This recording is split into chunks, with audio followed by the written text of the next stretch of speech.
कई बार हमने बाबा को ये कहते हुए सुना कि ये गीत जो है ये हमारी गीता है, ये गीत ही गीता है। तो उन दिनों में तो ये गीत बने हुए नहीं थे, और जो दूसरे सांसारिक गीत हैं उनके बने हुए गीत थे, फिल्मी गीत। लेकिन जब व्यक्ति की वृत्ति और दृष्टि बदल जाती है तो उसका सारा अर्थबोध जो है, उसका समझने का, देखने का जो तरीका है वही बदल जाता है। तो उन फिल्मी गीतों को सुनकर जब दूसरे दुनिया के लोग कुछ और स्थिति और हाव भाव में चले जाते, तो हम लोगों को तो बाबा ने इतना परिवर्तित कर दिया कि उन गीतों को सुनते हुए भी हमारा जो सच्चा आशिक या माशूक है, शिव बाबा जो हमारा प्रियतम है, हमारा साजन है, जिसके साथ हमारे सब संबंध हैं, तो हमारा मन उसके साथ झूम जाता। तो अब के जो गीत बने हुए हैं ये तो जो ज्ञान युक्त, योग युक्त, मर्यादा युक्त ब्राह्मण कुल भूषण हैं उनके बनाए हुए हैं। बहुत लोग कहते हैं कि उसकी जो तर्ज है वो आप लोग फिल्मी गीतों में से कॉपी करते हैं। हमें तो मालूम नहीं, क्योंकि हम फिल्मी गीत देखते नहीं हैं, लेकिन जो देखते हैं वो ऐसा कहते हैं। कुछ भी हो, लेकिन इन गीतों को सुनकर तो जैसे गीता का लोगों को आनंद आता है। आनंद क्या आता है? अल्पकाल के लिए उन्हें कुछ शांति का अनुभव होता है। तो हम जब इन गीतों को सुनते हैं तो हमारे रोम रोम में उस शिव बाबा की यहाँ याद आती है और मन खुशी में झूम जाता है। वैसे ही बाबा के जो अनमोल रहस्य हैं उनकी गहराइयों में हम चले जाते हैं। कई दफा हम कहते हैं कि हमें 3 सर्टिफिकेट लेने हैं, लेकिन जो 3 सर्टिफिकेट लेने हैं जिनमें से एक सर्टिफिकेट ये है कि सब हमसे संतुष्ट हों। संतुष्ट होना तो एक अच्छी बात है, उसका सर्टिफिकेट लेना जरूरी है, वरना उसके बिना तो पास विदानर्स कहला नहीं सकते, फेलियर ही कहलाएंगे। परंतु उसके से भी अधिक अगर जाएं तो सबके मन से दुआएं निकले। बड़ी बात तो यह है कि केवल संतुष्टि ना हो, ऐसा नहीं कि केवल वो हमसे नाराज ना हो, हमारे साथ उनका कोई मनमुटाव ना हो, कोई अनबन ना हो, कोई मत भेद ना हो, कोई भाव स्वभाव का टकराव ना हो, उसको हम संतुष्ट कहते हैं। कई दफा किसी शब्द की जो परिभाषा है वो नेगेटिव शब्दों में दी जाती है। अब जैसे अहिंसा शब्द है तो बहुत से लोग कहते हैं कि ये नेगेटिव शब्द है। अहिंसा मानो हिंसा ना हो। हिंसा ना हो तो क्या हो वो बताओ, पॉजिटिव शब्द बताओ उसका। इंग्लिश में भी कहते हैं नॉन वायलेंस, तो नाम लगाया हुआ वायलेंस के साथ, तो वायलेंस की याद दिलाता है ये शब्द। उसकी बजाय कोई पॉजिटिव शब्द हो। तो वो मैं कह रहा था कि मनमुटाव ना हो और भाव स्वभाव का टकराव ना हो, कोई नाराजगी ना हो, सब हमसे, जिसको हम कहते हैं, संतुष्ट हो। मेरे ख्याल में ये शब्द गीता में संतुष्ट शब्द जो है कई बार आया होगा, 10, 12, 15 बार तो आया होगा। भिन्न भिन्न प्रसंग में उस संतुष्ट शब्द को अगर देखा जाए तो उसकी भिन्न भिन्न व्याख्या, भिन्न भिन्न अर्थ निकलते हैं कि संतुष्ट का क्या भाव है।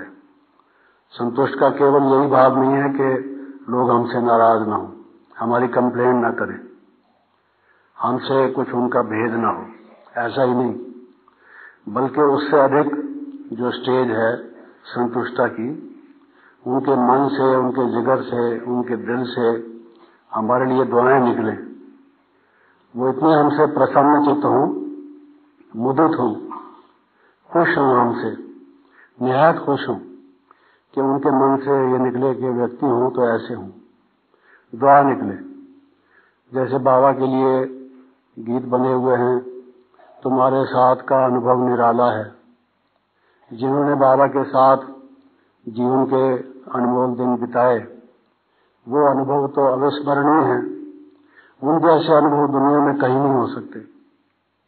लोग एडम और ईव की कहानी बताते हैं, ब्रह्मा और सरस्वती के शब्दों से शास्त्र भरे पड़े हैं, लेकिन जिनको मौका मिला उन विभूतियों के साथ रहने का, उनका व्यवहार, उनका उठना बैठना, उनके मन की स्थिति, उनका देखना निहारना, उनके बोलने का तरीका, जो सारा कुछ था, काम कराने का तरीका, आगे बढ़ाने का तरीका, वो तो दुनिया में कहीं देखने को मिल नहीं सकता। तो इसलिए वो एक जीवन की अनमोल निधि है जिसका कोई मोल नहीं, कोई मुकाबला नहीं उस चीज से। तो वो मन से निकलता है, उसको कोई भुला नहीं सकता है। अगर कोई तलवार लेकर भी कहे, जैसे गुरु गोविंद सिंह के बच्चों के लिए कहते हैं कि जब उनको दीवार में चुनाया जा रहा था तो उनको कहा गया कि अल्लाह अकबर बोल दो, ये कलाम बोल दो और हम तुम्हें कई रियासतों का नवाब बना देंगे। नहीं तो देखो बाकी 2-4 ईंटों की ही ऊंचाई रह गई है, गर्दन तक तो तुम आ गए हो दीवार में, अब इसके बाद खत्म हो जाओगे, क्या फायदा, क्यों किसी के बहकावे में आते हो। तो उन्होंने क्या कहा, कोई परवाह नहीं। क्यों? क्योंकि उनको जो लगन थी, जो उनकी तत्परता थी, जो उनके मन में एक विश्वास था, वो अटूट था। और वो जिसका जितना गहरा अनुभव होता है उसके लिए वो क्या कुछ करने को तैयार नहीं होता। तो वो भी जो हमारे साथ रहें, बजाय इसके कि वो ये कहें कि ये तो निकम्मा आदमी है, अरे आपको पता नहीं, लोग इसके विषय में बहुत अच्छी बातें कहते हैं, हमसे पूछो जो हम इनके साथ रहे हैं, ये तो बहुत दुख देते हैं, हमें रुलाया है, कई बार हमारे आंसू आए हैं और हमें सिताया है, इन्होंने तंग किया है। हमारे लिए कोई ये कहे इस संगम के जीवन में जब हमने भगवान को प्राप्त किया है जो सुख और शांति का दाता है, ये टेंशन फ्री तो बहुत मामूली छोटी सी बात है, लेकिन कोई गदगद हो जाए हमसे मिलकर और कहे कि अरे भाई ऐसे व्यक्ति तो मैं ढूंढ रहा था दुनिया में, कहीं दिखाई नहीं देते थे, मैं तो निराश था। लोग कहते हैं कि भगवान ने ये सृष्टि रची और हमें मालूम नहीं था, हम समझते थे कि यही सृष्टि होगी जो भगवान ने रची है, और जब हम यहाँ के लोग देखते थे तो हम समझते थे भगवान को कोई अच्छे इंसान बनाना ही नहीं आता। अब हमको मालूम पड़ा कि भगवान ने तुम्हें गढ़ा है, तुम्हें बनाया है, तुम्हारे जैसे आदमी बनाता है। हम मानते हैं कि भगवान है और हमें किसी सबूत की, तर्क वितर्क की, वाद विवाद की, फिलॉसफी की, लॉजिक की जरूरत नहीं है। तो सबसे पहले action speak louder than words, जिसको कहा जाता है कि हमारा व्यवहार, हमारे कर्म ऐसे हों जो सबके मन से दुआएं निकले। कितना बड़ा अंतर पड़ जाता है। एक तरफ ये कि हम कंप्लेन करें या लोग हमारे बारे में कंप्लेन करें, दूसरी तरफ ये कि हम भी सबके गुण गाएं और लोग भी हमारे गुण गाएं, और हमारे गुण गाएं या ना गाएं उसकी परवाह नहीं, प्रभु के गुण गाएं कि जिसने हमें रचा, और हमें देखकर वो समझें, क्योंकि कहते हैं God created man in his own image. परमात्मा ने जो सृष्टि बनाई, सृष्टा का जो गुण, स्वरूप, कर्म, उसका स्वभाव होगा, वो झलकेगा उसकी रचना में। ये अनिवार्य है, ये एक शाश्वत सत्य है, एक का दूसरे के साथ अटूट संबंध है। तो अगर हम में ऐसे गुण होंगे जिसको लोग कहेंगे भाई ये तो देवता जैसे हैं, देवी जैसे हैं, तो देवी देवता बनाने वाला जो है तो मेव मम देव देव, वो जो परमात्मा है उसकी तरफ स्वतः ही हर एक का ध्यान जाएगा। तो ये इस तरह के जो गीत हम सुनते हैं, जिसको मैंने कहा कि बाबा कहते कि ये गीत ही हमारी सच्ची गीता है, तो उनको देखकर हमें फिर से मन में ये भाव आना चाहिए कि क्या हमारा जिनके साथ हम रहते हैं रात दिन, जिनके साथ हमारा उठना बैठना है, एक होता है रिलेशनशिप, एक होता है वर्क रिलेशनशिप, वर्किंग रिलेशनशिप। अब कोई व्यक्ति घर में है, कोई उसकी पत्नी है, कोई उसका बेटा है, कोई उसकी बेटी है, ये उसका ब्लड रिलेशनशिप, फिजिकल रिलेशनशिप है। लेकिन जब वो ऑफिस में जाता है, कोई उसके अंडर उसका प्राइवेट सेक्रेटरी है, कोई उसका स्टेनोग्राफर है, कोई उसका बॉस है, वो वर्किंग रिलेशनशिप है वो भी रिलेशनशिप। कई प्रकार के रिलेशनशिप्स होते हैं। तो वो जो उसका वर्क रिलेशनशिप है वो कैसा है? हम सेंटरों पर आए हैं अलग अलग घरानों से, अलग अलग कल्चर से, अलग अलग हमारी जीवन पद्धति थी, बैकग्राउंड हर एक का अलग अलग है। लेकिन आकर जब हम उस परमात्मा के कारण से सब आपस में मिले, वही निमित्त बना, तो अब हमारा वो जो वर्किंग रिलेशनशिप है, सेंटर्स पर हम रहते हैं, वो हमारे कार्य और व्यवहार से आता है, झलकता है। हम एक दूसरे को जी हाँ कहते हैं, रेस्पेक्ट करते हैं, एक दूसरे की बेहतरी या उसको आगे बढ़ाने के लिए सोचते हैं या नहीं सोचते। इस तरह की जो हमारे भाव हैं, बाबा की प्रत्यक्षता का जो सबसे बड़ा एक उपाय है वो ये है कि नई सृष्टि, नया परिवार, जो ईश्वरी परिवार हो, जो दुनिया से बिल्कुल भिन्न हो, जिस जैसा और कोई मिले नहीं, वो लोगों को देखने में आएगा कि वाह वाह, ये तो बहुत फर्क है, there is lot of difference. जैसे कहते हैं भाई, चाक जो चूना है, जिस चाक से हम ब्लैक बोर्ड पर लिखते हैं, वो भी सफेद है, और चीज जो पनीर है वो भी सफेद है। तो चाक खाने की चीज तो नहीं, खाने की चीज तो पनीर है दोनों देखने में सफेद। तो कहा जाता है there is lot of difference between chalk and cheese, both are white but one is eatable, the other is not. एक चीज खाई जा सकती है, दूसरी नहीं खाई जा सकती। इंसान तो हैं देखने में, आंख कान नाक वगैरह तो वैसे ही हैं सबके, ढांचे बने हुए, सांचे बने हुए, लेकिन उसके जो स्वभाव और कर्म और गुण हैं वो उसमें अंतर है। वो अंतर लोगों को देखने में आना चाहिए, महान अंतर जो है, कि वो कहाँ राजा भोज, कहाँ गंगू तेली, जैसे वो बताते हैं, दोनों में कितना अंतर है। उसका भपका, उसकी शालीनता, उसके राजकोलोचित कर्म और वो तेली के अपने ही बोलने के तरीके, बड़ा फर्क होता है।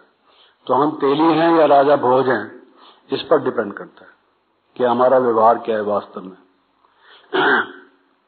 तो ये बात तो गीत के प्रसंग में रही, लेकिन कल जब मैं समाप्त कर रहा था तो मैंने कहा कि कुछ बातें रह गई हैं, लेकिन हम उसको अधिक विस्तार में न लेके आज के विषय को लेना चाहेंगे। परंतु कुछ एक बातें कल के प्रसंग में भी ऐसी हैं जो आज से संबंधित हैं। और वो बात ये कि जब हम समर्पण की बात करते हैं, डेडिकेशन, डिवोशन जिसको हम कहें, उसमें एक एक अंग प्रत्यंग, जिसको कहते हैं संत बड़े परमार्थी, शीतल जिनके अंग, वो शीतलता हमारे अंगों में कैसे आएगी? जब हम सब उस शिव बाबा को समर्पित कर दें। तो समर्पित करने का जब हम एक मोटे रूप से कहते हैं कि हमारा तन भी, मन भी, धन भी, बुद्धि भी, हम जो भी हैं, जैसे भी हैं, बाबा तेरे हैं। इस क्षण से, इस पल से, इस घड़ी से हम तेरे हैं। जैसे हैं तू हमें संभाल ले, हमें हमारा कल्याण कर, तेरे हाथ में हम हैं। तू जो हमें कहेगा, ये हमारा वचन है, हम वैसे ही करेंगे, ये वचन हम निभाएंगे।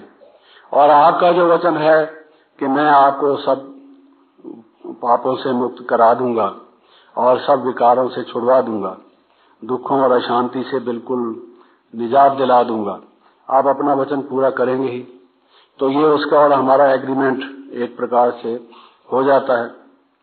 उसमें जब हम समर्पण की बात कहते हैं तो उसको हमें महीनता से, गहराई से, विस्तार से, स्पष्ट रूप से ये समझना चाहिए कि हर एक इंद्रिय समर्पित है। हमें खाने के चस्के हैं कुछ, ये अच्छा लगता है, वो अच्छा लगता है, या अब उस मालिक की मर्जी है हमें जो खिलाए जो पिलाए, या हमारे अपने कुछ लफड़े हैं कि ये चीज चाहिए, वो चीज चाहिए। हमें देखने की हमारी जो दृष्टि और वृत्ति है वो कैसी है?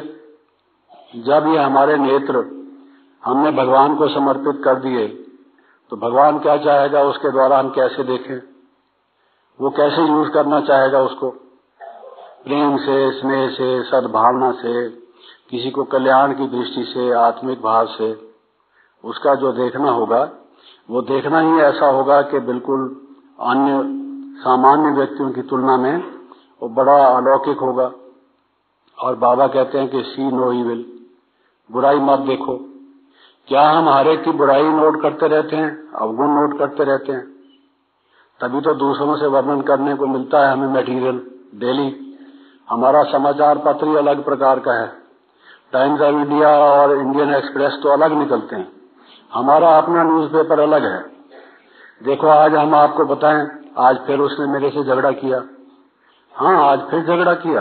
क्यों, क्या कहती थी? अरे उसकी तो आदत है, तुम जानती हो, रोज झगड़ा करती है। आज मैं चाय पीने गई किचन में, उसने ये कहा वो कहा। ये आज का सब ताजा समाचार, ये सुनिए। वो है था ना mid day news, evening news, आजकल तो हर वक्त निकलती है। ये आज की ताजा खबर। तो हमारी खबरों में क्या भरा हुआ है? यही भरा रहता है। तो बाबा कहते हैं hear no evil, talk no evil, see no evil. हमें हर एक कर्मेंद्रिय का क्या प्रयोग करना है, ये तो नेगेटिव है। लेकिन बाबा कहते हैं कि पॉजिटिव तरीका क्या है, हमारे मुख से कैसे रतन निकले, किसी के प्रति ऐसे शब्द निकले कहे वाह वाह, और कहो कुछ। ऐसा नहीं कि किसी की तारीफ के पुल बांधते रहें, लेकिन बाबा के उसने जो हमें खजाने दिए उसके गुण गाते रहे हम।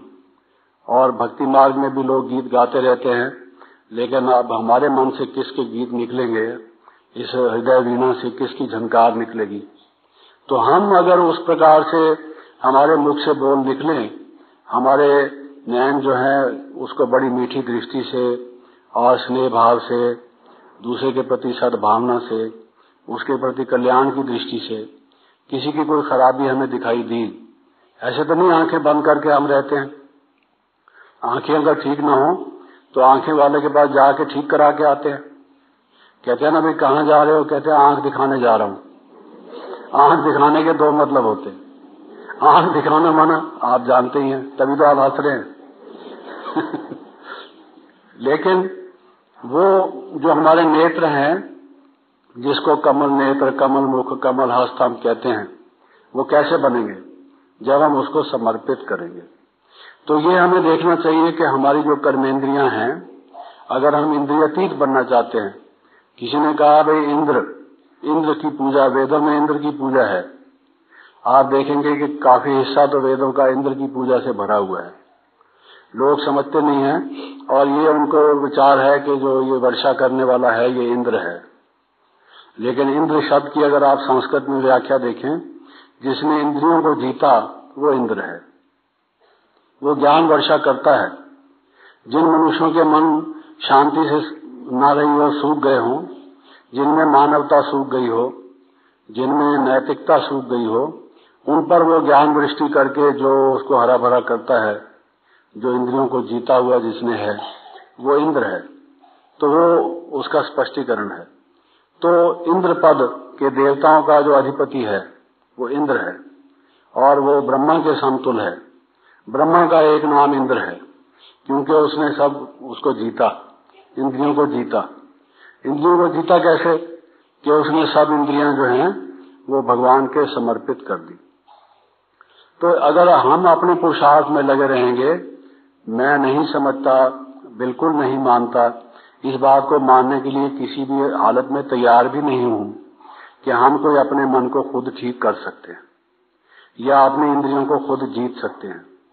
अगर ऐसा होता तो बहुत यति सती हुए, बहुत लोगों ने साधना की और अन्न भी नहीं खाया, उपवास ही उपवास करते रहे, जंगलों में रहे, दुनिया से दूर रहे। सब उपाय, जितने भी दुनिया भर के उपाय हो सकते हैं, जो हर एक साधना में क्रिश्चियंस ने, बौद्धों ने, जैनियों ने, ये वैरायटी है, उनके उपायों की वैरायटी है। अगर उन सब का संग्रह आप करें तो आप देखेंगे किसी भी प्रकार का उपाय लोगों ने छोड़ा दी है। लेकिन उन सब से आज तक कोई भी इंद्रियातीत, इंद्रिय जीत और इंद्रियातीत ये दो अलग चीजें हैं। इंद्रिय जीत और इंद्रियातीत कोई बना नहीं है, जिसको इंद्रियों का भान ही ना रहे। वो कहते हैं भाई कुंभकर्ण कहता था कि मैं भी इंद्र बन जाऊं, आलसी व्यक्ति कुंभकर्ण जैसा। वो तो आलसियों का महामंडलेश्वर था जो कुंभ था। वो कहता है मैं भी इंद्र बन जाऊं। तो उसको कहा गया तुम इंद्र का जाप करो। तो कहता है इंद्र इंद्र इंद्र। तो उसके मुख से इंद्र की बजाय निद्रा निद्रा निद्रा निकलता गया। तो इसलिए कहते हैं कि वो इंद्र की बजाय सोया ही रहा, निद्रा उसको मिल गई, गलत बोलता रहा। इसलिए वो जो रामायण में उसकी व्याख्या देते हैं कि कुंभकर्ण ज्यादा सोता क्यों था, क्योंकि चाहता तो इंद्र बनना था, लेकिन इंद्र इंद्र निद्रा निद्रा कहते कहते वो निद्रा स्वरूप ही हो गया, सोया रहा। आलसी की भी तो हद होती है ना, जो 6 महीने तक सोया रहे। भांग पीने के बाद, चरस पीने के बाद भी आदमी 1-2 दिन में तो जाग जाता है। जो 6 महीने सोया रहे वो कौन सी चीज पीता होगा। यही उसने जाप किया, निद्रा का। तो अब जब हम इंद्रियों को पूर्ण रूप से समर्पित करें, राजा जनक की मिसाल बाबा आमतौर से मुरली में देते हैं कि वो कहता था उसने सन्यासियों की सभा रची और उनको कहा कि मैं मन को कैसे जीतूं। गीता में भी राजा जनक की मिसाल है और जानकी दादी को बाबा कहते थे राजा जनक। तो वो राजा जनक की जो मिसाल है बहुत गाई हुई है कि राज करते हुए भी वो विदेह था। विदेह माना उसने देह के भाव से, देह के भान से उपराम था। विदेह अवस्था जिसको हम अपने अव्यक्त अवस्था कहते हैं अपनी भाषा में। तो देह होते हुए भी हम विदेह कैसे हों? जब है देह तो विदेह कैसे हों? जेब में हमारे पैसे हों और हम कहें कि हमारे पास तो कुछ नहीं, ऐसा तो नहीं। जो चीज है हमारे पास वो तो है। देह होते हुए विदेह कैसे हों? तो उसका भान नहीं, उसका भाव नहीं, उसका अभिमान नहीं देह का, ऐसी स्थिति उसको कहते हैं भाई वो जनक बना। जनक शब्द का मतलब है पिता, जो जानकी का मतलब है कन्या। वो जनक की पुत्री थी और जनक उसका पिता था। ये कोई प्रॉपर नेम नहीं है, भाव एक कन्या और उसके पिता की कहानी बताई गई है। जैसे हम कहते हैं there was a king and there was a princess, उस प्रकार से कहानी बताई गई है। These are not proper name, these are general names. ये नाम देकर सारी आगे बात बढ़ाई गई है। वो किसान की तरह से हल चला रहा था, बीच में से वो निकली तो वो मटके में से कोई थोड़े निकलता है, ऐसे ही पैदा होने लगे तो फिर डॉक्टर लोगों का धंधा ही खत्म हो जाए।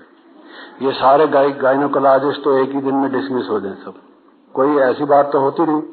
तो वो जो सारे शब्द के जो अर्थ हैं वो सारे आध्यात्मिक अर्थ हैं, भाव अर्थ हैं उनके। सीता शब्द का अर्थ क्या है, जहां से मेढ़ से निकली उसका क्या भाव है, वो जिस कलश से निकली उसका क्या भाव है, उसकी सारी रामायण की कोई व्याख्या अगर हम आपको बताएं तो आपको आश्चर्य हो कि बिल्कुल ये तो इसका भाव ही दूसरा है। रामायण वही की वही होगी, लेकिन आप देखेंगे उसका भाव बिल्कुल ही अलग है। आध्यात्म रामायण है वो, लोगों ने उसको नाटक बना रखा है। तो राजा जनक ने वो जो सन्यासियों की सभा रची तो उसमें उसने ये कहा कि आप में से कोई ऐसा है जो ये मुझे ऐसा कोई तरीका बताए जिससे कि मैं अपने मन को जीत सकूं। आपको मालूम है एक तो उसमें अष्टावक्र की बात आती है कि जिसके शरीर में 8 वक्र थे। अष्टावक्र माना जिसके शरीर 8 जगह से मुड़ा हुआ था, बेंड्स एंड ट्विस्ट थी उसमें। तो उस तरह से थे सन्यासी देहाभिमानी। और उस बात की बात नहीं कह रहा, उसने कहा था कि जैसे घोड़े पर चढ़ने में टाइम लगता है जितना, एक रकाब में पांव रखो और दूसरे उसकी पीठ से दूसरी टांग पार करके घोड़े की पीठ पर बैठो, तो इतने टाइम में मुझे कोई ऐसा उपाय बताए सहज बिल्कुल जिसमें इंस्टेंटली मेरा मन वश हो जाए। तो वो बताते हैं भी अष्टावक्र ने उसको कहा हो सकता है मैं बताता हूँ। अच्छा तुम बताओ। तो उसने कहा कि ऐसा है कि ये, और कहता है अगर तुम ये करा दोगे तो मैं आधा रात तुम्हें दे दूंगा। उसने कहा नहीं मुझे वो नहीं चाहिए। उसने कहा अच्छा सारा ही रात दे दूंगा, तुम्हारे चरणों पर बैठूंगा। तो उसने कहा मुझे आधा ही नहीं चाहिए, सारा भी नहीं चाहिए, मुझे राज नहीं चाहिए। तो उसने कहा क्या चाहिए बोलो, और मेरे पास तो यही है। कहता है नहीं, तुम्हारे पास एक चीज और है, वो मुझे दे दो। तो उसने कहा मांग लो, मेरे को यही चीज चाहिए। तो उसने कहा कि उतने समय के लिए मन मुझे दे दो, मन मुझे दे दो, जिसको बाबा कहते हैं मन मना भाव, मन मुझे दे दो। तो मन जब उसको दे दिया तो मन में फिर अपने भाव से कुछ नहीं सोच सकता वो, क्योंकि वो तो उसका हो गया। अब वो जो कहेगा उसको वही सोचना पड़ेगा। उसका अपना मन ही नहीं रहा तो वो अपना विचार कैसे करेगा। मन जब उसने सरेंडर कर दिया, समर्पित कर दिया अष्टावक्र के, तो वो सोच कैसे सकता है। तो इसलिए उसने कहा कि सही बात कह रहे हो। कहता है हाँ। उसने कहा फिर उसमें से तुम कोई संकल्प नहीं कर सकते, जो संकल्प मैं कहूंगा वही करना पड़ेगा। कहता है जब आपको दे दिया तो आप जो कहेंगे वो आप वही करूंगा। तो उसी में ही उसका मन स्थिर हो गया, कोई संकल्प उसको नहीं आया। और फिर उसने देखा शांति मिली उसको, और उसने सोचा यही तरीका है। इसलिए गीता में बार बार आता है मन मना भव मध्य आदि भव माम एव नमस्कुरु। तू मन मुझ में लगा, एक मुझे ही याद कर। ये उपाय है। ये छोटे छोटे जो फार्मूलाज हैं, ये हमारे, जिसको बाबा कहता है युक्ति से मुक्ति मिलती है, ये युक्तियां हैं मुक्ति की। ये युक्ति के, ये जो फार्मूलाज हैं, हम युक्ति समझते हैं। जो चालाक आदमी चालाकी करता है उसको हम कहते हैं बड़ा युक्तिबाज आदमी है। वो युक्ति नहीं। समझदार तो वो व्यक्ति है जो अपने परम लक्ष्य को प्राप्त करता है। तो ये जो हमारी युक्तियां हैं जिससे मुक्ति मिलती है, मन मना भव, ये वो है युक्ति। थोड़े से शब्द हैं, मन मना भव, 2-3 शब्द, और उस 2-3 शब्द से पीएचडी ले सकता है आदमी। पीएचडी तो कुछ भी नहीं है। पीएचडी का दूसरा मतलब है अध्यात्मक, वो मैं बाद में कभी बताऊंगा। वो तो आप सभी पीएचडी बन रहे हैं, लेकिन वो प्राप्त हो जाता है जो पद है उसका। तो जो कल समर्पित भाव की मैं बात कह रहा था, वो इतना गहरा सब्जेक्ट है समर्पित भाव का कि फिर हम कुछ सोच नहीं सकते। अगर हमने मन बाबा को दे दिया है तो केवल जहां उठाएगा, जहां बिठाएगा, जो खिलाएगा, जहां रखेगा, उतना ही नहीं, बल्कि हमारे मन में कोई भी संकल्प और ऐसा नहीं आ सकता जो हमारा मालिक ना चाहे। जिसको हमने मन दे दिया, फिर उसके ही हवाले जब हो गया तो जो वो कहेगा वही करना पड़ेगा। तो बाबा कई दफा कहते हैं मैं गुलाम, मैं गुलाम, मैं गुलाम तेरा। बच्चे कहते हैं कि बाबा मैं आपका गुलाम हो गया। लोग तो स्लेवरी को या गुलामी को बड़ा खराब समझते हैं, आजाद होने की कोशिश करते हैं, लेकिन इसका भाव आप समझने की कोशिश करें। तो बाबा कहता है बच्चे मैं गुलाम, मैं गुलाम, मैं गुलाम तेरा। कितना बड़ा एग्रीमेंट है, दुनिया में इससे बड़ा एग्रीमेंट कोई नहीं हो सकता। हम कहते हैं बाबा हम तेरे हो गए, और बाबा कहता है मैं अपने सर्वस्व सहित तुम्हारा हो गया, मैं तेरा गुलाम हो गया। बहुत दफा आप देखते हैं बाबा आते हैं और कहते हैं आज बाबा को आना नहीं था, लेकिन बच्चों से प्यार है, बच्चों ने याद किया तो बाबा को आना ही पड़ा। बाबा बच्चों की रेस्पेक्ट करता है तो बाबा को आना पड़ा, रीत की रीत निभानी पड़ी। तो देखिए सर्वशक्तिमान परमात्मा, और वो गोपियों के लिए कहते हैं कि उसको नचाती थी घुंघरू बांधकर। कृष्ण के लिए कहते हैं ना उसको घुंघरू बांधकर, या तो वो जो ओखली का है उसको लेकर वो खूब नचाती थी। तो वो स्वयं भगवान को भी सूरदास के गीत लिखे हुए हैं, रस खान के गीत लिखे हुए हैं कि किस प्रकार से उसको नचा सकते परमात्मा को। ये किसमें था? गोपी। गोपी शब्द का क्या अर्थ है? गो इंद्रियों को कहते हैं, और पी माना समाप्त कर देना। जिसने इंद्रियों को समाप्त कर दिया उसको गोपी कहते हैं। तो जिसमें ये गोपी भाव आ जाता है जो कि इंद्रियों से अतीत हो जाए, कहते हैं भगवान ने गोपियों के वस्त्र चुराए, ये शरीर रूपी वस्त्र चुरा लिए, यानी जिनको शरीर का भान नहीं रहा। मथुरा में जाओ तो अभी भी एक वृक्ष है उस तालाब के किनारे पर, जहां पर साड़ियां कुछ लटका के रखते हैं, पंडे लोग जाके दिखाते हैं, कहते हैं जी ये हैं साड़ियां जो भगवान ने चीर हरण किए थे। तब से लेके वो आजकल के जमाने की छपी हुई साड़ियां वो दिखाते हैं, और अंधविश्वासी लोग यही समझ कर आते हैं। वहां लटकी हुई है, आप जाके देखें। ये भी कोई नहीं पूछता कि ये 500 वर्ष पुराना ना तो वृक्ष है और ना ये उस जमाने की साड़ियां हैं। पहले हमारे देखते देखते साड़ियों के रिवाज बदले हैं। पहले साड़ियां कैसे होती थी, अब कैसे होते हैं। लोग जाके देखते हैं उसको कि ये गोपियों की साड़ियां हैं, भगवान ने चुराए। वो भी जाके चुराते हैं, पुलिस में रिपोर्ट होती है उनकी, क्योंकि भगवान ने चुराया तो फिर उनकी क्या बात है। तो देखिए उनको भगवान की किसी ने कोई उम्र में कोतवाली नहीं होगी, या पुलिस नहीं होगा, या पुलिस कमिश्नर नहीं होगा, या ह्यूमन राइट्स कमीशन नहीं होगा, या वुमेन कमीशन नहीं होगा, किसी ने माताओं का केस लड़ा नहीं होगा, कुछ होगी बात।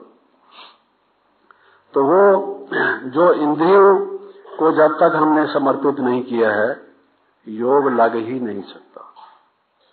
जो मनमना भाव या जो हम कहते हैं समर्पण भाव जब तक हमारा नहीं, हमने अपने आप को दिया ही नहीं, हवाले ही नहीं किया भगवान के, तो कर्मातीत अवस्था जिसके विषय में आज मैं कुछ कहने जा रहा हूं, कर्मातीत अवस्था की बात तो अलग रही, हमारा योग लग नहीं सकता। बहुत से लोग जो कहते हैं कि हमारा योग नहीं लगता, उसका कारण ये है कि जो पहला लेसन है, मैं देही हूं, देह नहीं हूं, आत्मा हूं, शरीर नहीं हूं। अशरीरी जो स्टेज है, जो आत्मा के स्वरूप में हम टिक जाएं, क्योंकि वो कई दफा हम बिजली की तारें दिखाते हैं ना कि कैसे वो आपस में मिलती हैं तो फ्लेम निकलता है, उसका रबर, उसका प्लास्टिक, उसका इंसुलेटिंग मटेरियल हटाया जाता है, जब जाके वो स्पार्क पैदा होता है, करंट से करंट मिलती है। तो शिव बाबा से हमें लाइट और माइट मिलेगी कैसे, वो जोड़ जुड़ेगा कैसे, लगेगा कैसे? तो अभी तक हमने समर्पित ही नहीं किया। हम आपको बताते हैं, अगर हम उसके हैं और वो हमारा है, अगर उसमें समर्पण भाव नहीं है तो योग नहीं लग सकता। लोगों के योग में और हमारे योग में यही अंतर है। ये जो राजयोग है, ये पतंजलि का योग भी राजयोग कहलाता है, उसमें ये बात नहीं है कि परमात्मा के प्रति समर्पित हो जाना। लोग तो कहते हैं अहम ब्रह्मस्मि, मैं स्वयं ब्रह्म हूं। परमात्मा का जीव जो है परमात्मा का अंश है, वो तो समर्पित होने की बात ही नहीं करते। हमारे ज्ञान का मूल आधार ही ये है कि तुम मेरे समर्पित हो जाओ। और मैंने आपको ये कहा कि आप ये तो 84 जन्म लेते हैं, लेकिन 1 मिनट के लिए ये मिथ्या अनुमान ही चलो लगा लीजिए, विच इज इम्पॉसिबल, कि आप करोड़ जन्म भी लेते रहिए, आप अपने मन को ठीक कर ही नहीं सकते। ये दर्शन का सिद्धांत है, फिलॉसफी का असूल है। बहुत गहराई से, बहुत विस्तार से ये डिस्कस हुआ है कि क्या मनुष्य को मुक्ति मिल सकती है। अब मैं मिसाल दूं आपको, बहुत से लोग कहते हैं कि अनेक जन्मों के बाद मिलती है। आप ये सोच लीजिए कि मैं इस जन्म में योग का अभ्यास करता हूं, पवित्र रहता हूं, मर्यादा पूर्वक चलता हूं, मेरा बीच में शरीर छूट जाता है, मेरी अपनी जो कमियां हैं, एक स्टेज ऐसी आती है जो मेरा संस्कार मेरा पीछा छोड़ता नहीं। बहुत कोशिश करता हूं, लेकिन वो इतना गहरा है, इतना कड़ा है कि उसको मिटा नहीं पाता। और आखिर मेरी आयु तो लिमिटेड है, कितना जीऊंगा, शक्ति भी लिमिटेड है, इंद्रियां शिथिल होती जा रही हैं, प्राण कमजोर होते जा रहे हैं, शक्ति शरीर को छोड़ती जा रही है। एक ऐसी स्टेज आ जाती है जो साधना करने के योग्य भी मैं नहीं रहा, जो पहले मैं कर सकता। तो उसके बाद क्या होगा, मेरे जो पुराने जो 63 जन्म के विकर्म हैं तो बहुत है। एक एक क्षण, एक एक मिनट पता नहीं क्या मैंने गलत काम किए होंगे जो कि मुझे पता भी नहीं। इतनी मलिन बुद्धि हो गई है जो मुझे याद भी नहीं। वरना आत्मा में एक क्षमता है, अगर आत्मा पूर्ण पवित्र हो तो उसकी ये भी योग्यता है कि देख सके वो। आखिर हम परमात्मा के बच्चे हैं, परमात्मा में अगर वो दृष्टि है तो हम में उतनी ना सही कुछ तो होगी, होनी तो चाहिए। लेकिन मन इतना खराब हो चुका है, ये शीशा इतना मैला हो चुका है कि हम देख ही नहीं सकते पास्ट में हमने क्या क्या लफड़े किए। तो उन विकर्मों को मैं दग्ध कैसे कर पाऊंगा? और तब तक तो मेरा शरीर छूट जाएगा, और शरीर छूटने के बाद दूसरा जन्म लूंगा, फिर मैं वो गलत काम करना शुरू कर दूंगा। कौन सा संग मिलेगा, कौन से लोग मिलेंगे, कैसी मेरी पालना होगी, क्या मेरे विचार होंगे, दोस्त कौन से होंगे, मित्र संबंधी क्या होंगे, फिर मेरा योग भ्रष्ट हो जाएगा या क्या होगा, खत्म हो जाएगा। तो इस तरह से तो लगे रहो, चलते रहो, विकर्म दग्ध हो ही नहीं सकते और आत्मा का कल्याण हो ही नहीं सकता। एक ही उपाय है कि वो परमात्मा ही हमारा कल्याण कर सकता है, वही हमें इन विकर्मों से मुक्त कर सकता है, हमारे सब संस्कारों को शुद्ध बना सकता है, हमें पूर्ण रूप से योगी बना सकता है, इंद्रियातीत स्थिति में हमें ले जा सकता है। और वो यही सारे कल्प में एक समय है।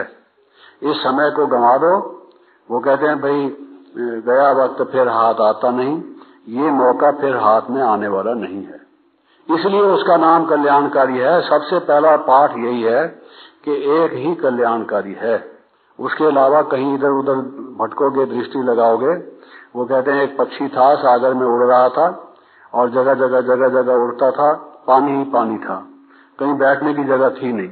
आखिर जिस जहाज से उड़ के गया वो घूमने, वापस उसी जहाज पर आके बैठता था और कोई था ही नहीं। तो इसी प्रकार से संसार सागर में और कोई ठोर ही नहीं है और कोई ऐसा आश्रय ही नहीं है, कोई जिसका सहारा ही नहीं है कि जिसको लेने से हमारी मुक्ति, जीवन मुक्ति हो सके। समझे कि नहीं समझे? जिसको बाबा कई दफा कहते हैं बच्चा अच्छा बच्चे समझे, और हम कहते हैं समझे, कुछ भी नहीं समझे, और हम कहते हैं कि हाँ समझे। अगर हम इस बात को समझ गए तो लग क्यों नहीं जाते उसमें? तो पहली बात हमें ये ख्याल रखने की है कि जब तक हम अपनी इंद्रियों को पूर्ण रूप से समर्पित नहीं करेंगे, मन को समर्पित नहीं करेंगे, समर्पण भाव हमारा संपूर्ण नहीं होगा, न सर्वगुण संपन्न बन सकेंगे, न संस्कार शुद्ध हो सकेंगे, न मुक्ति, जीवन मुक्ति की वो जो उत्तम स्टेज है, कुछ ना कुछ तो मिलेगा। भगवान के बनेंगे, खाली हाथ तो नहीं जाएंगे, कुछ तो देगा वो। नहीं मिलोगे तो जबरदस्ती जेब में भी डाल के तुम्हें भेजेगा, खाली तो भेजेगा नहीं वो। लेकिन जो चीज आपको चाहिए वो नहीं मिल सकती। तो योग के लिए भी ये चीज आप समझ लीजिए कि अगर हम योग लगाना चाहते हैं, उससे मेल मिलाना चाहते हैं, वो परम पवित्र, उससे अगर हम योग, और वो इंद्रिय अतीत, अशरीरी, वो इनकॉर्पोरियल, और हम जब तक कॉर्पोरियल बने रहेंगे, कॉर्पोरियल तो खैर है, शरीर तो छोड़ के नहीं चले जाएंगे, जब तक हमारा ये भान या भाव या अनुभव या अभिमान देह से कनेक्टेड होगा, तब तक हमारा योग लग नहीं सकता। आप करते रहिए कोशिश, ट्राई योर बेस्ट। सिद्धांतिक रूप से थ्योरेटिकली भी पॉसिबल नहीं, प्रैक्टिकली भी पॉसिबल नहीं। आप उसका कोई एक्सप्लेनेशन दीजिए कि हाँ जी हो सकता है, this is the way, this is the alternative. हो ही नहीं सकता। तो इसलिए अगर योगी बनना हम चाहते हैं, हमने अपने जीवन का ये लक्ष्य निर्धारित किया है, तो चलते फिरते उठते बैठते जो हमारा गलत पाठ हमने पढ़ लिया है, जो हमें मिथ्या ज्ञान आ गया है और हम अपने को देह समझने लगे हैं, उस भाव को भूलें कैसे? जो मनुष्य के संकल्प हैं, विचार हैं, उसके विश्वास हैं, उसके निश्चय या निर्णय हैं, उनको निकालने का तरीका क्या है? जो मन में बहुत गहराई से दबे हुए से हैं, उनको निकालने का तरीका है कि उसका अपोजिट विचार आप करें। मैं देह हूं, मैं देह हूं, मैं देह हूं। जन्म जन्मांतर हम इस भाव में चलते रहे और अब वो इतना पक्का हो गया है कि उसको, जी वो कहते हैं जो आदत हो गई पक्की, उसका छूटना मुश्किल, धागों का बना रस्सा उसका टूटना मुश्किल। वो इतना पक्का हो गया है कि अब उसका टूटना ही मुश्किल। अब जब तक हम ये नहीं सोचेंगे मैं आत्मा हूं, मैं आत्मा हूं, मैं ज्योति स्वरूप हूं, मैं लाइट हूं, मैं माइट हूं, मैं परम धाम से आया हूं, मैं अशरीरी हूं, मैं शिव बाबा का बच्चा हूं, ये संकल्प अगर आप नहीं चलाते रहेंगे, सृष्टि चक्र नहीं चलाते रहेंगे, तो ये योग का लगना ही असंभव है।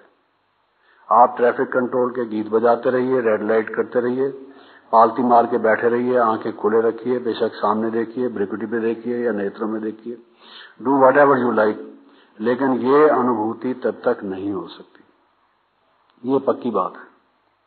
तो अब रही बात कर्मातीत स्टेज की, क्योंकि हमेशा लक्ष्य ऊंचा होना चाहिए। ठीक है, आपका योग जितना भी लगे, लेकिन लक्ष्य हमेशा ऊंचा रखिए कि मुझे कर्मातीत स्टेज को प्राप्त करना है। ये नहीं कि अच्छा जैसा कैसा ठंडा मीठा कुछ भी योग लग जाए। अगर पहले से ही हम यही सोचेंगे कि कुछ भी मिल जाए, थर्ड क्लास भी पास हो जाए, हम हो जाएं, तो फिर तो हो सकता है कि फेल भी शायद हो जाए। और अगर हम ये सोचें कि नहीं नहीं हम तो पूरी तरह से पढ़ेंगे इसको और इसका अध्ययन करके हम कुछ प्राप्त करेंगे, तब कुछ प्राप्त होगा। तो वो जो कर्मातीत स्टेज है, जो जिसकी बात मैं अब आपसे थोड़े से टाइम में जो बाकी बचा है कहने जा रहा हूं, उसके 3 भाव हैं कर्मातीत स्टेज के। वो कैसे प्राप्त हो, उसके लिए क्या अभ्यास करें, उसका एक अलग सब्जेक्ट है, वो भी उसकी भी चर्चा करेंगे। लेकिन कर्मातीत स्टेज के 3 भाव हैं, उन तीनों को साथ में लेके आप चलेंगे तो कर्मातीत स्टेज की अनुभूति होगी। लेकिन ये है परम आवश्यक, सर्वश्रेष्ठ, क्योंकि परम धाम में जब हम चले जाएंगे, जो सोल वर्ल्ड है, उसमें तो अनुभव की बात नहीं, हम देह में तो होंगे नहीं, वो तो हर एक को प्राप्त होगी ही होगी। इस शरीर में रहते हुए, इस संसार में रहते हुए हमें वहां का अनुभव यहाँ हो, कर्मातीत स्टेज का, उस जैसा कोई और अनुभव ही नहीं है, उस जैसा कोई प्राप्ति, कोई उपलब्धि ही नहीं है, वो अतुल है। उसकी तरफ अगर हमारा ध्यान नहीं है, हम बाकी सब कामों में पड़े हुए हैं, तो मैं समझता हूं कि हम बहुत गुमराह हैं, भूले हुए हैं। हमने अपने असली लक्ष्य को छोड़ दिया है। ये सर्वगुण संपन्न मनुष्य, देवता, ये सब बन जाएंगे अपने आप ही, लेकिन कर्मों स्टेज का अगर हमने अभ्यास नहीं किया, ये भी कुछ नहीं बनेंगे। ये सब कुछ उसमें आ जाएगा अगर हम उस स्टेज का पहले अनुभव करने की कोशिश करेंगे, उसका अभ्यास करेंगे। और उसके लिए मैंने आपको बताया कि उसके 3 भाव हैं। उसका एक तो ये है कि हम बिल्कुल ही देहातीत स्टेज में हों, देह का भान जरा भी रंच भी ना हो, देह की दुनिया का संकल्प जरा भी ना हो, देह के व्यक्ति और वस्तुएं, संसार की जो स्थूल प्रकृति के बने हुए पदार्थ हैं या जो देहधारी हैं, देह के जो संबंधी हैं, उनके साथ लगन की, लागत की बात तो छोड़ दीजिए, लेकिन वो मूर्तियां, ये हम मूर्ति पूजक कहलाएंगे अगर वो मूर्तियां हमारे मन मंदिर में आएंगी तो उनमें से कोई भी A to Z, चाहे वो कितना ही महान देहधारी क्यों ना हो गुणों की दृष्टि से, लेकिन किसी भी देहधारी की स्मृति ना आए हमें।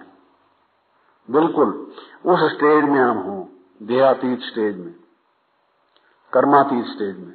उसको हम कहेंगे परम धाम में जब आत्मा होती है तो इस प्रकृति की दुनिया से पार होती है, परात पर, परे से भी परे, जिसको कहते हैं परे नहीं, परात पर, परे से भी परे। आप कहेंगे उससे परे, पर उससे भी परे, परे से भी परे, जिससे और परे कुछ नहीं है। तो वो जो जिसमें लाइट है दुनिया में, गोल्डन रेड लाइट है, जो निराकारी दुनिया है, उस गोल्डन रेड लाइट में एक मैं और एक शिव बाबा, तीसरा कोई नहीं, देहधारी कोई नहीं, देह के प्रकृति के पदार्थ कोई नहीं।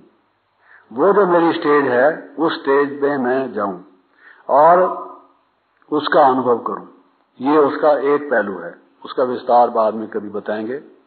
लेकिन दूसरा जो कर्मातीत का एस्पेक्ट है वो ये है कि संसार में जब मैं कर्म करूं तो कर्म का जो हानि, लाभ, निंदा, स्तुति, मान, अपमान, हर्ष, शोक होता है, कर्म के साथ कर्म फल जुटा हुआ है, तो उस कर्म फल से मैं प्रभावित ना हूं। उसमें संसार में कर्म करते हुए भी, कर्म योगी माना है जो कर्म करता है शिव बाबा को याद रखता है, लेकिन वो कर्म योगी भी प्रभावित हो सकता है। लोग उसकी बहुत महिमा करें, बहुत ऊंची सफलता मिल जाए तो खुश हो जाएगा, और इतना पैसा खर्च करने के बाद, इतनी मेहनत करने के बाद काम सब गलत हो जाए, लोग कहेंगे इसने तो काम गलत कर दिया। तो हो सकता है ज्यादा ना सही थोड़ा उसका मन में आ जाए, दुख आ जाए, कुछ डिप्रेशन आ जाए कि ये तो नुकसान हो गया।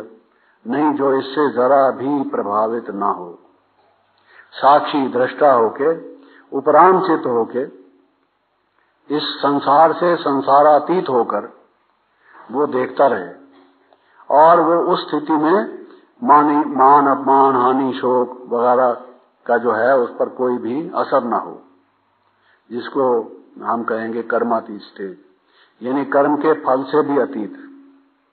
और तीसरा उसका पहलू ये है कि जो कर्म हम करते हैं, हम कर्म कर रहे हैं ऐसा भी हमारा भान न रहे, हमसे करा रहा है शिव बाबा, हमसे करा रहा है। हमने जो शरीर और कर्मेंद्रियां उसको दे दी हैं, अब इस गाड़ी का ड्राइव करने वाला, चलाने वाला, इसको काम में लगाने वाला हम इंस्ट्रूमेंट हैं, हम निमित्त मात्र हैं। इससे कार्य लेने वाला वो है जिसके प्रति हमने समर्पित कर दिया है। इसमें बहुत मेहनत चाहिए, अभ्यास चाहिए, काफी चिरकालीन अभ्यास चाहिए, जब जाकर ये स्टेज बनती है, ऐसे नहीं बनती। ये तीनों भाव जब हमारे तीनों प्रैक्टिसेस साइड बाय साइड इकट्ठी चलें, तब हमें वो जो निराकारी स्थिति है, बीज रूप स्थिति है, जो बिंदु रूप स्थिति है, उसका अनुभव हो सकेगा। लेकिन ये तीनों चले, हमको ये उम्मीद ना रहे हमेशा कि हमने अच्छा काम किया है, किसी का ध्यान ही नहीं, बड़ों ने कुछ एक शब्द भी हमें महिमा का कहा नहीं, एप्रिशिएट भी किया नहीं, ये आशाएं तृष्णाएं जो हमारे मन में लगी हुई है और इनसे जो हम प्रभावित होते हैं, बल्कि उत्सुक रहते हैं, उसके लिए हमें उत्कंठा बनी रहती है, प्यास जैसी बनी रहती है। तो ये योग से बहुत दूर हैं हम, बहुत दूर हैं, बहुत दूर है, कोसों दूर है। कैसे हम अपनी अंतिम स्टेज को प्राप्त करेंगे? तो हमें ऐसी स्टेज का अभ्यास करना चाहिए कि हम अपनी मस्ती में मस्त रहें। इसको ही सेल्फ रेस्पेक्ट कहा जाता है। हम जो हैं सो हैं। हम जो मेहनत कर रहे हैं वो हमने किसी से सर्टिफिकेट लेना है कि हमने मेहनत की है। हम दूसरों पर डिपेंडेंट हैं। वो अगर हमें पास कर दें तो पास हो गए, फेल कर दें तो फेल हो गए। हम कुछ नहीं अपने कर्मों को जानते। हमारा कार्य ये है कि हम अच्छे कर्म करते चले। बाबा ने जो हमें मर्यादाएं बताई हैं, नियम बताए हैं, कर्म के विधि विधान बताए हैं, उसके अनुसार हम कर्म करते चले। तो हम जो शिव बाबा के लिए कहते हैं कि वो करण करावनहार है, हमारा कर्म करते हुए भी ऐसा अनुभव हो कि करण करावनहार वही है, वही करा रहा है, वही कर रहा है, वही करा रहा है। ऐसा अनुभव हो जैसे देह हमारे साथ है ही नहीं और वो उसको दिया हुआ है और वही इसके द्वारा काम ले रहा है। तो ये जब हमारी स्टेज होगी कि वही करण करावनहार है और हम तो निमित्त हैं, हमें कुछ भी नहीं चाहिए, हमें यश मान ये टेम्पररी थोड़े से समय इस डिवाइन फैमिली में कि हाँ ये कहें ये बहुत अच्छा सर्विस करते हैं, इनकी बुद्धि बहुत अच्छी है, इनकी योग्यता बहुत अच्छी है, ये फलां काम को जानते हैं, उस पर अगर हम डिपेंडेंट रहे तो इंडिपेंडेंस तो हुई नहीं, स्वतंत्रता तो हमारी आई नहीं। अगर हमें 10 आदमियों ने कह दिया ये खराब है तो हम खराब हो गए और 5 आदमियों ने कह दिया अच्छा है तो अच्छे हो गए। ये तो बेपेंदे के लोटे हुए, हमारा अपना तो कोई पेंदा है ही नहीं। जैसे वो थाली का बैंगन जैसे होता है, लुढ़क जाता है, उसी टाइप से हमारी हालत है। तो हमें अपने उस बाबा के आधार पर कि वो करण करावनहार स्वामी के हाथ में हम निमित्त हैं, हमको कर्म करते चले जा रहे हैं, जिसको कहा गया कर्मण्येव अधिकारस्ते मां फलेषु कदाचन, कि तुझे कर्म पर अधिकार है, फल की चिंता तू न कर, तू उस तरह से चलता चल। तो ये अगर वो भाव हमारा रहेगा फिर उसका अभ्यास और अनुभव की बात हो सकती है। वो भाग तो रह गया, फिर कभी उसकी चर्चा करेंगे कि कैसे इसका और थोड़ी स्पष्टीकरण और उसका अनुभव। अब चूंकि समय हो गया है इसलिए हम यही समझ 11 बजे तक है। अच्छा, नोबडी टोल्ड मी, मुझे मालूम नहीं था। मुझे तो ये कहा गया था 9:30 से 10:30 है। तो ठीक है, आगे फिर उसकी चर्चा करते हैं। तो अच्छा है ना, कर्मातीत बनना है ना कि नहीं? तो कहने का भाव ये है कि ये तीनों का जब तक हमारा साथ साथ अभ्यास नहीं चलेगा तो हमें उसकी अनुभूति नहीं होगी। लेकिन आप देखते हैं कि हमारे यहाँ और भी बहुत सारी स्टेजेस का वर्णन किया जाता है, जिसमें से हम एक फरिश्ता की स्टेज या अव्यक्त स्टेज कहते हैं। तो कर्मातीत स्टेज और अव्यक्त स्टेज में क्या फर्क है? जब हम थोड़ा बहुत भी इस प्रकृति के देह को, स्थूल देह को, उसके भान को छोड़कर जो सूक्ष्म प्रकाशमय फरिश्तों जैसा शरीर, हल्कापन, जब हमारी वैसी स्थिति हो कि हम संसार के जो रिश्ते हैं या जो प्रकृति की चीजें हैं उनसे मन हमारा उपराम हो, लेकिन फिर भी थोड़ा बहुत देह के भान में हो, मान लो उड़ते रहते हो, खुश रहते हो, मौज में रहते हो, ज्ञान युक्त रहते हो, पवित्र रहते हो, वो हमारी अव्यक्त स्टेज है। उसमें भी देह से काफी हद तक हम ऊपर निकल जाते हैं, लेकिन पूर्ण रूप से अशरीरी स्टेज नहीं है। वो फरिश्तापन की स्टेज है, अव्यक्त स्टेज है। जो मैं कर्मातीत स्टेज की बात कह रहा हूं, ये तो जब हम विकर्मों से, विकारों से, नेगेटिव थिंकिंग से, शरीर की याद से, देहधारियों की याद से, ये देह के संकल्पों के, प्रकृति के पदार्थों के, इन संकल्पों से छूटकर मैं आत्मा हूं जो ज्योति बिंदु का मुझे एक समझाया गया है, उस स्वरूप में जब मैं टिकूंगा कि मेरा अपना वास्तविक स्वरूप क्या है, उसको हम कहते हैं कर्मातीत स्टेज, जो कि संसारिक स्टेज ना होकर जिसको हम कहें भाई अदर वर्ल्डली, इस लौकिक नहीं, वो जो फरिश्तापन की स्टेज है वो तो अलौकिक स्टेज है। ये कर्मातीत की जो स्टेज है ये एक प्रकार से पारलौकिक स्टेज है। ये परम धाम में जब हम अपने को अनुभव करें उस लाइट में, ब्रह्म तत्व में, और आत्मा रूप से केवल, और भाव और संकल्प उसमें हमारे मर्ज हो, संकल्प हमारे इमर्ज ना हो, वो जो हमारी स्टेज है, एक लाइट और माइट का गोला हम अपने को अनुभव करें, बस और कुछ नहीं, उसी में ही समय वो हो। उसमें हमें ऐसा अनुभव होगा कि जैसे लाइट और माइट हमारे पर उतरकर और जैसे हमारे शरीर से निकलकर हमारे आत्मा से विकीर्ण होकर हम उसको रेडिएट कर रहे हैं, उसकी बहुत करंट्स पावरफुल सारे संसार में फैल रही हैं। आपने जो वो एक इलस्ट्रेशन ऑफ राजयोग है उसका जो टाइटल है उस पर देखा होगा, एक योगी बैठा हुआ है, लाइट आ रही है और लाइट और वाइट उसको घेरे हुए सब तरफ फैल रही है। तो आप ऐसा लगेगा जैसे शरीर छोड़ने से 1 मिनट पहले की जैसे स्टेज हो, जैसे ऐसा लगेगा कि ये देह तो है ही नहीं। वो बाद में आप सोचेंगे जब उस स्टेज से नीचे उतरेंगे और कुछ समय के बाद जब आपका बोलना शुरू होगा या किसी से वर्णन कर पाएंगे, पहले पहले तो एकदम डीप साइलेंस में होंगे या एकदम बोला भी नहीं जाएगा और एकदम लगेगा कि जीवन है तो यही है, अनुभव है तो यही है। इस स्थिति को हम छोड़ के क्यों इस चक्कर में आते हैं? उस टाइम ऐसा महसूस होगा, लेकिन जब आ ही गए चक्कर में उस स्थिति में, तो फिर आप सोचेंगे कि वो जो स्टेज थी, वो जो अनुभव था लाइट और माइट की, आनंद की, शांति की, जिसमें सर्व अनुभूतियां समाई हुई थी, निहायत बहुत ही पावरफुल स्टेज थी, बहुत ही लाइट और माइट की स्टेज थी। तो वो जो स्टेज होती है उसमें बाबा कहते हैं हमारे विकर्म दग्ध होते हैं और हमारे संस्कार का परिवर्तन होता है। जो मोल्ड हो हमारे संस्कार और गोल्ड सच्चा सोना हम बने, वो उसी स्टेज से बन सकते हैं, उसके अलावा किसी स्टेज से नहीं बन सकते। तो वो पावरफुल उसका अनुभव हम करें, उसके लिए जो दूसरी 2 चीजें मैंने बताई कि कर्म करते हुए भी हम उसके जो रिजल्ट है उसके प्रभाव में ना आए, निंदा स्तुति मान अपमान में ना आए और इंद्रियों से अतीत हों, जब तक ये साथ साथ हमारे नहीं चलेगा तो ये अनुभव भी होगा नहीं। इनका कनेक्शन है आपस में, तो उसको करने के लिए ये करना जरूरी है। लेकिन दोनों चीजें कनेक्टेड हैं। जैसे जैसे आप कर्मातीत स्टेज का अनुभव योग से करेंगे वैसे वैसे ही आप इंद्रियातीत और देहातीत होंगे, और जैसे जैसे आप देहातीत और इंद्रियातीत होंगे वैसे वैसे ही आप उसकी स्थिति में टिक सकेंगे। तो दोनों का आपस में एक डिपेंड करता है, एक दूसरे पर आश्रित है। इसलिए मैं कह रहा था कि साथ साथ इनका अभ्यास चलना चाहिए। तो अब हम थोड़ी देर जो हमें समय मिल गया है, गोल्डन चांस, हम उसका अभ्यास करते हैं। अब रखिए कापियों को और बाल पेन को एक तरफ और उसका थोड़ा अभ्यास हम करें। चले उस कर्मातीत स्टेज पर, उस न्यारी और प्यारी स्टेज पर, जिसको सचमुच में न्यारी और प्यारी स्टेज हम कह सकते हैं। आप इजीली आराम से जैसे भी आपको अच्छा लगे सुहाए वैसे बैठें और रिलैक्स होकर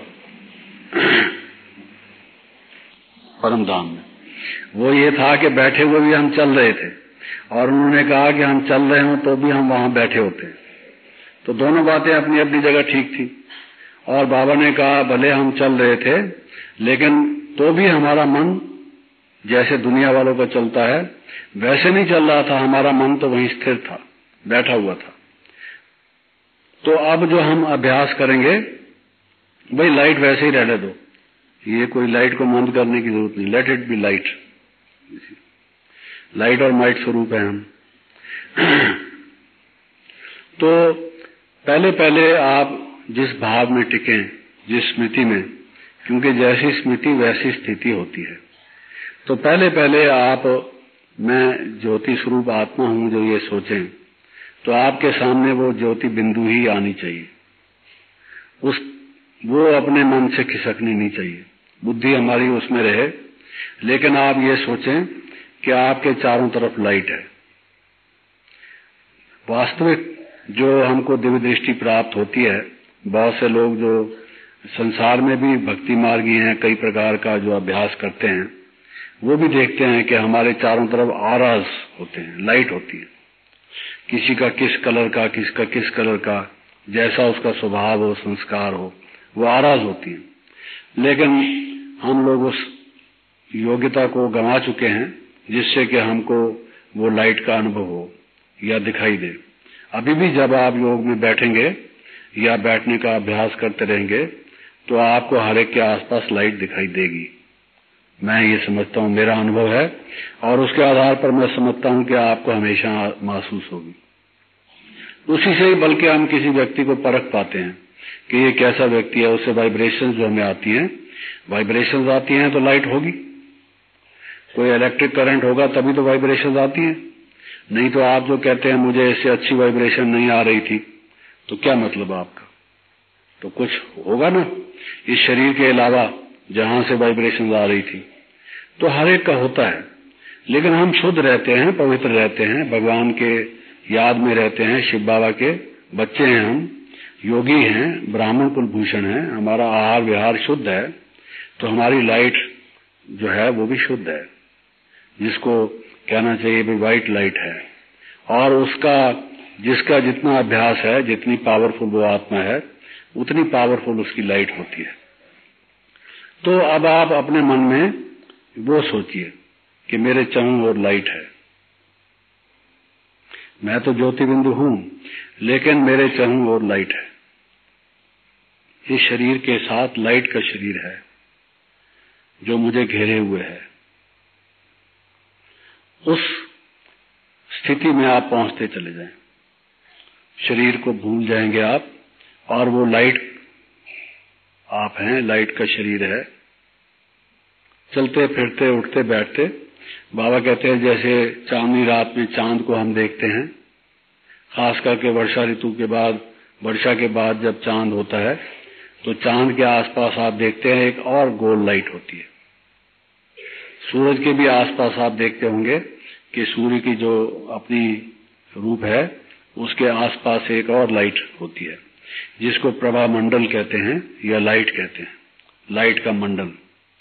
ऐसे ही हमारा भी लाइट का मंडल है, प्रकाश का शरीर है।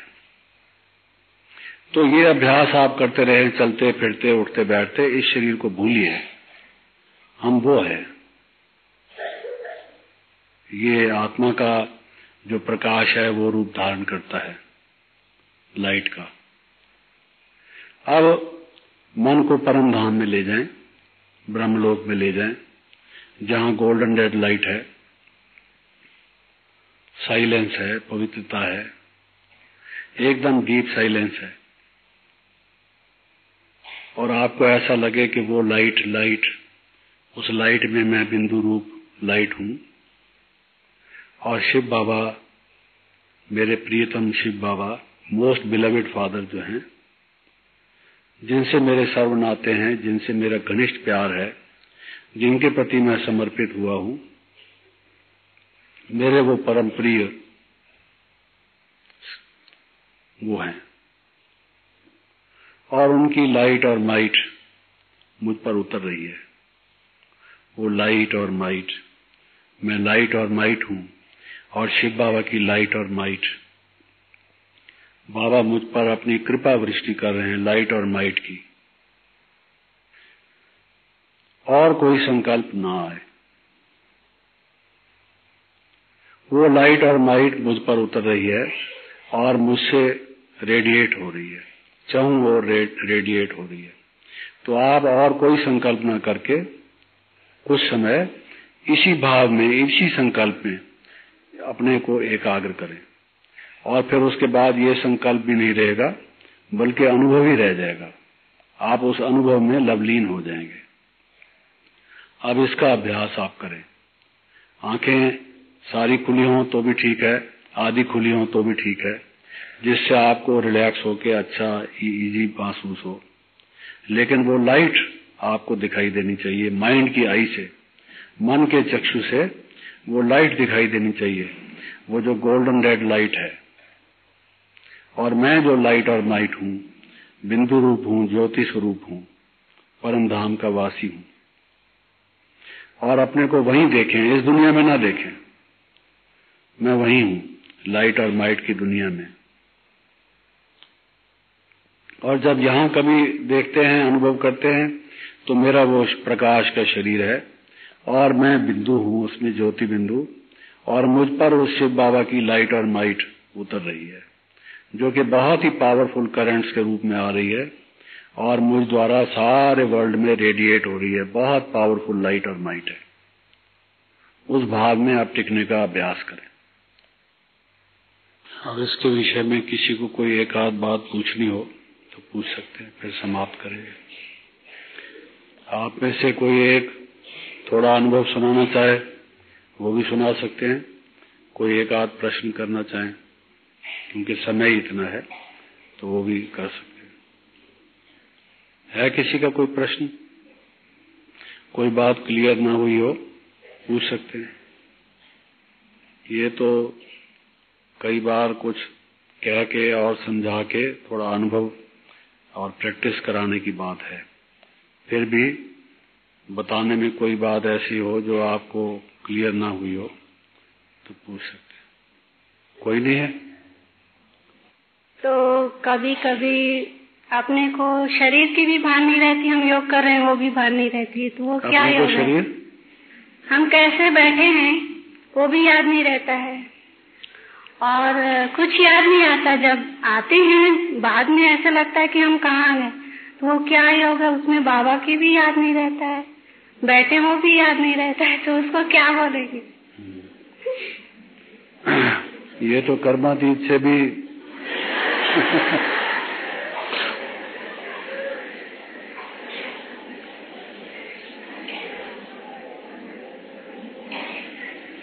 मेरे बताने से पहले ही समझ गए आप लोग शायद। ऐसा होता है, कई लोगों का कुछ इस प्रकार से अलग अलग अनुभव रहते हैं, लेकिन जैसे जैसे हम इस बात पर ध्यान देंगे, क्योंकि हमारे विक्रम दग्ध होंगे शिव बाबा की याद से। शिव बाबा की याद हमें होनी चाहिए, लेकिन एक स्टेज ऐसी आएगी जब शिव बाबा की याद इमर्ज नहीं होगी, अनुभव होगा। तो अगर अनुभव हो फिर तो ठीक है, याद भी ना हो और शिव बाबा की अनुभूति भी ना हो तो वो फिर थोड़ा सा फर्क पड़ जाता है। तो मेरे ख्याल में अनुभव होना चाहिए। फिर भी ये भी जो अनुभव किया ठीक ही है, खराब नहीं है। इसको और थोड़ा सा अपना एम रखेंगे कि शिव बाबा को याद रखूं और आत्मा के स्वरूप में टिकूं, बाबा से मेरा कनेक्शन हो। कम से कम देखो तो भूला, थोड़ा माइंड कंसंट्रेट तो हुआ, इस दुनिया से दूर तो हुए, तो ये भी एक चलो प्राप्ति है, अचीवमेंट तो है। अब इसमें बाकी जो चीज मिसिंग है उसको ऐड कर दो तो ठीक हो जाएगा। और किसी का है कोई प्रश्न? वैसे तो प्रश्न तो नहीं है, लेकिन जैसा कि आज भाई साहब ने क्लास कराई, उसके ऊपर जो अनुभव बताया कि बाबा की स्टेज कैसी होती है, तो उसका जरूर थोड़ा सा अनुभव है। जैसे कि हम पहली बार ये भट्टी में बैठे तो 8 तारीख से भट्टी शुरू हुई, तो जब हम बाबा के कमरे में पहली बार गए सुबह, तो हम सोच नहीं पाए कि हमको इस भट्टी में क्या करना है या क्या लक्ष्य लेकर के बैठना है। तो कुछ भी समझ में नहीं आया, तो हमने बाबा को यही बोला कि आपने बुलाया है और आपके कहने पर हम आ गए, तो अब आप जैसा चाहें वैसा बना लें, क्योंकि जो सैंपल आप बनाना चाहते हैं वो शायद मेरी बुद्धि में ना हो और हम ना सोच पाए कि कैसा बनना है, तो इसलिए बाबा के ऊपर छोड़ दिया। तो उसके बाद मुझे योग लगाने की मेहनत कहें, मुश्किल कहें, कोई जरूरत नहीं पड़ी। सहज जी जैसे बैठते हैं तो ज्योति बिंदु स्वरूप आत्मा और शिव बाबा की याद सहज ही आ जाती है। ओम शांति। ओम शांति। बस लास्ट और किसी का कुछ हो कहने का? हाँ जी।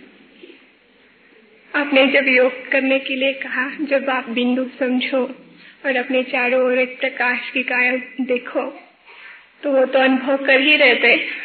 पर जब आपने कहा कि बाहर की कोई और संकल्प न आए, तो एकदम बाहर के एक संकल्प आ ही जाता है जब आपने मना किया उस बात को, फिर आपने जब रिलैक्स छोड़ दिया फिर वो संकल्प हट गया। मतलब जब हम सोचते हैं बाहर की नहीं सोचना चाहिए, तब जान के वो जबरदस्ती आ जाता है। जब हम उसको सोचते ही नहीं तो फिर बिल्कुल उस बिंदु, जैसे आपने लास्ट में कहा रेडिएट होता हुआ आप देखो, फिर आप उस समय स्टॉप कर दिया और उसी स्थिति में हम बैठे रहे थे। क्योंकि बार बार अनुभव करने से होता है। यही प्रश्न गीता में भी आता है कि मेरा मन टिकता नहीं है और बातें बीच में आ जाती हैं। तो उसके उत्तर में यही कहा गया कि दो बातें जरूरी हैं योग के अभ्यास के लिए, एक तो वैराग्य और दूसरा अभ्यास। मन में अगर संसारिक कोई भी आकर्षण ना हो, किसी तरफ भी हमारा आकर्षण ना हो, वैराग्य ही हो पूर्ण रूप से, और दूसरा हम अभ्यास करते रहे, तो फिर हमारी स्टेज जो है परिपक्व हो जाएगी, वो अनुभूति हमें होगी। तो कोई संकल्प आता है तो अगर आप उसकी गहराई में जाएं कि वही संकल्प क्यों आया, दुनिया में संकल्प तो कोई भी हो सकता है, लेकिन जो संकल्प आपको आया बाकी सब करोड़ों संकल्पों में से वही क्यों आया, तो आप देखेंगे कि कोई ना कोई बात ऐसी होती है जिसमें अभी हमारा वैराग्य नहीं हुआ होता। इसलिए बाबा कहते हैं भाई कोई ना कोई बात जो है नष्ट मोह सबका आ गया। मोह कोई स्थूल रूप से नहीं, स्थूल रूप से कोई मोह तो वो तो अब मेरे ख्याल में आप सब लोगों ने उससे फारिग हो गए होंगे, लेकिन मोह सूक्ष्म कई चीजों में कई तरह का होता है। तो वो जो संकल्प आते हैं जरूरी नहीं मोह के कारण से हों, लेकिन मोह का जो विपरीत भाव है उसके कारण से भी हो सकते हैं। तो कोई भी जो संकल्प आता है उसको आप देखने की कोशिश करें कि ये संकल्प क्यों आया। अब जैसे कोई व्यक्ति की कोई रेस्पॉन्सिबिलिटी है, कोई मान लो कोई डॉक्टर ही है, कोई पेशेंट उसकी जिम्मेवारी में उसके इलाज में है, अब वो योग में बैठा है, उसको सडनली ख्याल आया कि पेशेंट को मुझे देखना है, उसकी तबीयत ठीक नहीं थी। अब ये कोई मोह की बात तो नहीं है, ये कोई वैराग्य नहीं है, इसकी बात भी नहीं है, ये तो रेस्पॉन्सिबिलिटी की बात है। उसको ख्याल में आ गया कि ये तो मेरा कर्तव्य है, मैं डॉक्टर हूं और उसके लिए मुझे सैलरी मिलती है या मेरे जिम्मे लगाया गया है, तो मुझे उधर ध्यान देना चाहिए, मैं तो योग ही लगा रहा हूं। तो आ गया उसमें संकल्प, लेकिन यही संकल्प क्यों आया? तो ये हमारा जो अभ्यास है कम है। क्योंकि देखिए जैसे कार में दो चीजें होती हैं, एक स्टार्टर होता है जिससे हम गाड़ी को चलाएं, दूसरा ब्रेक होता है जिससे हम ब्रेक लगाएं। तो मैंने कार चलाना सीखा तो नहीं, लेकिन मुझे यही मालूम हुआ कि बताया गया कि ब्रेक लगाना सिखाते हैं पहले, क्योंकि अगर चला बैठा और ब्रेक ना लगा सका वो तो किसी वृक्ष या दीवार के साथ जाकर टकराएगा, कार भी खत्म करेगा और अपना सिर भी टकराएगा, उसका क्या कार सीखेगा, कार की बजाय बेकार हो जाएगा वो तो इसलिए ये जो ब्रेक लगाना है संकल्प को बिंदु लगाना, जब भी हम चाहें, जब चाहें जो चीज सोचें, जब चाहें ना सोचें, तो ये अभ्यास से आती है कि हम कोई भी संकल्प ना करें, ये हमारी इच्छा के ऊपर हो, चाहे तो करें चाहे तो ना करें। ये अभ्यास जैसे जैसे हम करेंगे वैसे वैसे हमारा उसमें फिर कोई संकल्प आएगा नहीं। लेकिन ये शुरुआत में ये सब चीजें होती हैं, लेकिन थोड़ा बहुत भी अगर मान लो अनुभव होता है या मन स्थिर होता है, एक दफा अगर आपको वो स्वाद आ गया, वो चस्का लग गया, वो चाशनी चख लिया आपने, फिर उसको छोड़ेंगे नहीं। फिर आपका मन करेगा कि उसको हम, छोटा बच्चा जब उसको आम खिला दो और एक दफा उसको अच्छा लग जाए ये आम है, तो बाजार से दफ्तर से जब उसके पापा आते हैं तो कहता है मेरे लिए आम लाए हो। वो पापा से आम की उम्मीद रख के बैठा है कि वो आएंगे तो आम ले आएंगे। पापा से भी ज्यादा प्यार उसका आम के साथ हो गया। आइसक्रीम खाता है तो यही कहेगा मम्मी आज आइसक्रीम बनाई है तो आइसक्रीम खिला दो, क्योंकि उसको चस्का लग गया, थोड़ी उसको उसमें लज्जत आ गई, वो चख लिया उसने और स्वाद बैठ गया उसका। तो जब आपको ये कर्मातीत स्टेज का या योग का अनुभव हो, जितना जितना होगा, फिर वो ऐसा सहज होगा कि वो खींचेगा आपको। आप उससे हटना चाहेंगे तो मुश्किल हो जाएगा और वो खिंचा हुआ जाएगा। वो है ना, कच्चे धागे से खिंची आती है सरकार मेरी, वो कच्चे धागे से ही खींचे चले जाएंगे आप। कोई उसमें आपको ज्यादा जफाकशी करने की जरूरत नहीं होगी, ये अभ्यास की जरूरत है। इस पर थोड़ा ध्यान देने से लाइट और माइट स्वरूप ही होंगे। चलते फिरते उठते बैठते हम ध्यान नहीं देते, हमने समझ लिया हम आत्मा हैं, कहते भी हैं हम आत्मा हैं, लेकिन हम चलते शरीरों की तरह से हैं, जैसे कोई लाश चल रही हो। आत्मा का हमको ख्याल नहीं रहता है, देह चल रहा हो, पहले जैसी दृष्टि बनी हुई है। तो ये अगर हमारा अभ्यास हो, अच्छा अगर बिंदु रूप नहीं भी याद कर सकते तो लाइट का शरीर है, एक फरिश्ता चल रहा है, अगर इसका भी हमारा अभ्यास होने लगे तो हम नजदीक तो पहुंचेंगे उस स्टेज के। वो भी अभी हमारा अभ्यास नहीं। तो देखिए हम कितनी दूर हैं, हमारी जो मंजिल है, जो गोल है, उससे कितनी दूर हैं। बहुत कामों में हम लगे हुए हैं, बहुत लफड़ों में हम लगे हुए हैं, जो असली बातें हैं उनको छोड़ के हम बैठे हैं। नतीजा उसका क्या होगा वो समझ लें हम। इसलिए अभ्यास और वैराग्य इसका ध्यान देंगे तो वो स्टेज जरूर प्राप्त होगी। ओम शांति।